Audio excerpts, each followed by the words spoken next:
Stop overpaying. Brainy Buyer's head-to-head comparison mean you save. Like what you see?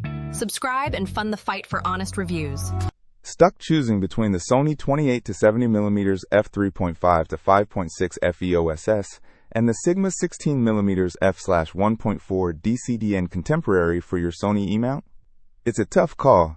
Versatility versus specialized brilliance. My first thought with the Sony is definitely its versatility. A 28-70mm zoom is super practical. It seems like a great walk-around lens. Exactly. And at around 1 pound, according to the specs, it won't weigh you down. Imagine capturing travel memories without needing a whole bag of lenses.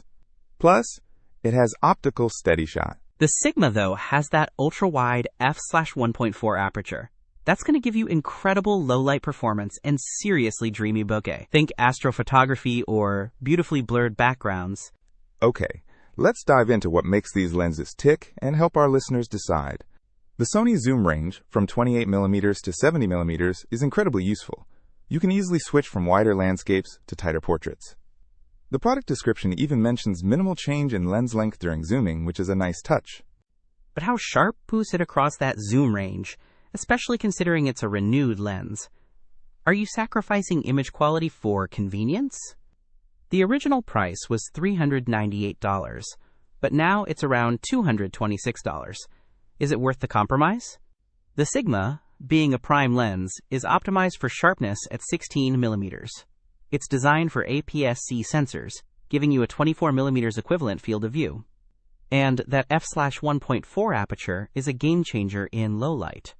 Oh, that low light performance tempting. Imagine the creamy bokeh for portraits and the ability to shoot handheld in dim environments. The customer reviews rave about the bokeh. But here's a key difference. The Sony has built-in optical steady shot image stabilization. That compensates for camera shake, which is crucial at the longer end of that zoom range. Good point.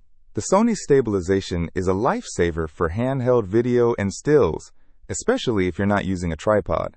The Sigma doesn't have that. True, the Sigma doesn't have stabilization, but its wide aperture lets in so much light that you can often use faster shutter speeds, minimizing the need for stabilization. Plus, it's designed with FLD and SLD glass elements to minimize aberrations. So it really boils down to your shooting style and what you prioritize. Are you a generalist or a specialist? If you need an all-in-one solution for various situations, travel, family photos, everyday shooting, and value image stabilization, the Sony zoom lens is a solid, affordable choice, especially as a renewed option. But if you crave stunning low-light performance, ultra-sharp, wide-angle shots with beautiful bokeh, and don't mind the lack of zoom, the Sigma Prime is calling your name. Either way, you're getting a fantastic lens for your Sony E-mount camera.